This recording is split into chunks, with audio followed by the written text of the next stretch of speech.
A China desempenha um papel importante nos mercados de aves e suínos. Além de ser o maior país produtor de carne suína, ela também é a que mais importa proteína. Já em relação à carne de frango, a China é o terceiro maior produtor e importador da proteína no mundo. A China é a principal compradora das duas proteínas aqui do Brasil. Em 2021, importou mais de 500 mil toneladas de carne suína brasileira e mais de 600 mil toneladas de carne de frango. Vamos saber mais sobre a China conversando com Mariana Bahia, diretora executiva da Câmara Chinesa de Comércio do Brasil, que já está aqui com a gente. Muito bom dia para você, Mariana. Seja bem-vinda ao Ligados Integrados. Bom dia, eu que agradeço o convite. Mariana, vamos lá. Para a gente falar então de um país tão complexo, tão gigante como a China, é claro que a gente vai trazer também um cenário mercadológico bastante complexo e bastante interessante. Para começar, como a gente acabou de dizer, a China é o principal país na produção de carne suína, mas também é o que mais compra e também é uma importante produtora de carne de frango e também um dos países que mais compra essa proteína, inclusive os principais clientes do Brasil em relação a essas duas proteínas, né? Me fala um pouco sobre essa grandeza, por que produz tanto, mas também precisa comprar tanto? É claro, não são autossuficientes. A carne suína é a preferida entre os chineses? Sim, culturalmente é a carne que eles mais consomem, né? A gente tem que lembrar sempre que nós estamos lidando com um tipo de cultura muito distinta da nossa, então o tipo de alimentação, o tipo de preparo, tudo é muito diferente do que é feito no Brasil, né? Paralelamente, você ainda tem uma economia também muito diferente, então você tem um país que faz ele tem um estoque estratégico feito pelo governo para poder manter os valores e não ter uma diferenciação de preços muito grande, e você tem um consumo crescente. Então, a China, desde 1978, quando começou a ter um acesso maior e descobrir que existe a possibilidade de uma classe média no país, esse crescimento de consumo, ele é anual, então a gente sempre tem uma capacidade maior de consumo interno na China, né, justamente porque, independente da quantidade de pessoas, né, da população ser a maior população do mundo, e pela primeira vez agora ter registrado que está em vias de ter uma queda de crescimento populacional, o principal na China é o acesso das classes mais desfavorecidas financeiramente a um consumo maior. Então, nos últimos 30 anos, você tem um consumo muito maior de produtos de qualidade, de principalmente acesso à alimentação diferente, né, do que eles tinham em gerações passadas. Sim, agora, como nós dissemos, a China é o principal produtor mundial de carne suína, mas enfrentou alguns importantes desafios sanitários nos últimos tempos, né? A peste suína africana, por exemplo, e aí grande parte do seu rebanho foi comprometido, mas agora ela está recompondo esse rebanho. Como é que está o cenário atual? Continua comprando bastante carne suína do Brasil? Pode ainda ampliar ainda mais a quantidade de carne suína brasileira que compra, ou será que nós já alcançamos um teto aí? Não, acredito que o crescimento de produtos vindos do Brasil, ele será constante nos próximos anos, né?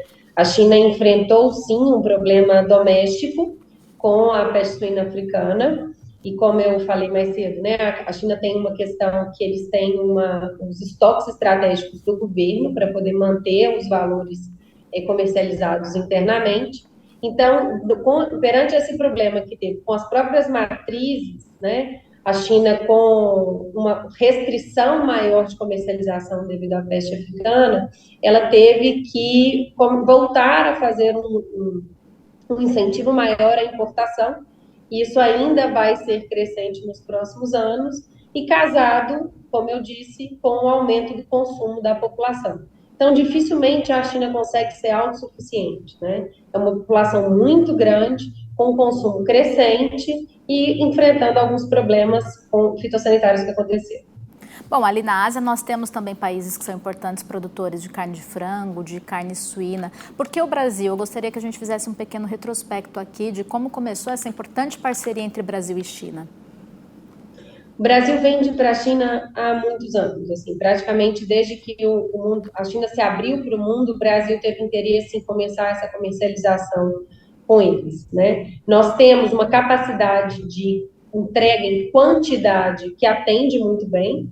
Eu brinco aqui na Câmara que, por vezes, a gente recebe em um pedido mais pedido de galinha, pés de galinha do que existe galinha no mundo, né? Então, é um consumo que é crescente e que o Brasil tem muito interesse em entregar, né? O agro do Brasil é muito reconhecido fora, nós somos muito capazes, a nossa tecnologia para a agricultura, ela é muito reconhecida como eficiente, então a gente consegue hoje produzir mais em um espaço menor do que qualquer outro grande país e qualquer economia que hoje venda para a China. Bom, você já falou aí de uma peculiaridade que eu ia te perguntar a respeito justamente agora, o pé do frango, né? Nas granjas de frangos de corte que eu já visitei aqui no Brasil, o pessoal sempre me fala que tem que ter um manejo muito cuidadoso com o pé do frango. A gente fala sobre isso sempre aqui no programa, porque é um corte muito valioso quando a gente vai exportar para a China. Tradicionalmente, culturalmente, não é tão apreciado entre os brasileiros. É claro que tem muito brasileiro que come, mas não é uma iguaria aqui para nós brasileiros. A gente tem outras peculiaridades, como comer o coração do frango, por exemplo, mas o pé não é tão comum aqui, como eu sei que é lá na China. Me fala um pouco sobre isso, como é que esse pé do frango é consumido por lá? Existem algumas teorias de que isso possa ter acontecido ao longo da história, né? A primeira é que a China passou por um período de muita fome. A gente teve a grande fome no período de Mao Tse-tung, então acaba que eles tinham que aproveitar toda e qualquer possibilidade de proteína que eles tinham para ingerir, né?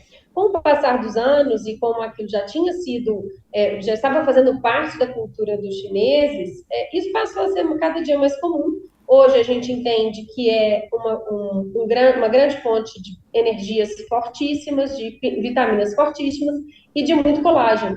Então, não somente para o consumo como culinária, mas também para a própria indústria de cosmético, é uma fonte interessante de colágeno. A China tem uma peculiaridade que não existe, como no Brasil ou nos países ocidentais, as questões de alguns salgados, né? Por exemplo, a gente sai, come um salgado na rua, come algum petisco que seja mais de fácil acesso. Na China, você vai andar pela China e você vai ter realmente proteína de pato, de frango, de porco, para ser consumido, por exemplo, entre uma refeição e outra, né? Então, seria um petisco até muito diferente daquilo que a gente faria no Brasil. No Brasil, você poderia comer um pão de queijo, na França você come um croissant, na China você vai ter esse acesso a esses pequenos pedaços, né, dessas proteínas, como sendo até um lanche mesmo para ser feito. Sim, eu não conheço a China, mas é claro, sempre como yakisoba aqui em São Paulo, gosto muito, estava vendo as imagens ali, gosto muito. E esse é um prato muito famoso já aqui no Brasil, mas é claro que tem outros pratos famosos também. Eu gostaria que você falasse um pouco sobre eles para a gente encerrar, sobre os hábitos de consumo, algumas curiosidades. A carne suína está presente em que pratos por lá, por exemplo? Você tem vários tipos de pratos na China, assim como no Brasil. O fato do país ser muito grande, você tem vários tipos de culinária, né? Então, você tem as regiões onde você vai ter uma cozinha que é muito voltada para os temperos mais apimentados, né? Que tem algo que a gente consome muito na China, mas aqui no Brasil nem tanto, que é o tofu, né? Mas com carne cozida e os temperos bem picantes. Você vai para outra região, que é a culinária cantonesa, que é um pouco mais diferente, que são mais marinados, com mais caldos, bem mais parecido com aquilo que a gente consome no Brasil, vindo da China. Você tem uma outra região, que é de Shandong, que é muito voltada para frutos do mar, que é bem preservado, um sabor bem chinês mesmo, bem diferente do que a gente está acostumado. E, por fim, acho que você tem uma quarta região que você pode considerar que é a Jiangsu, que é um estilo mais gourmetizado, que aparece mais colorida, mais artística, né? Então, a comida que a gente consome chinesa no Brasil, ela é muito específica. Quando você chega na China, você tem todo tipo de variedade que você possa imaginar, bem parecido com o Brasil mesmo. Se a gente for eu gosto sempre de fazer a comparação com o açaí e como que o açaí é consumido no Brasil, né? Na região norte, ele faz parte do alimento, do almoço, algo muito mais salgado, Na hora que a gente chega na região sul, ele é quase uma sobremesa ou um pré-treino para atleta, né? Depende de como que é o preparo. Então, na China funciona muito assim também, tá? Ah, perfeito, que legal, muito interessante. Mariana, muito obrigada por ter vindo conversar com a gente hoje, falando sobre a China. Eu espero que você volte muitas outras vezes, porque, é claro, a China sempre está em pauta, sempre está presente aqui no nosso programa. Então, já está convidada para voltar muitas outras vezes, viu? Muito obrigada, um abraço para você. Eu que agradeço. Até mais. Obrigada pela oportunidade. Até a próxima.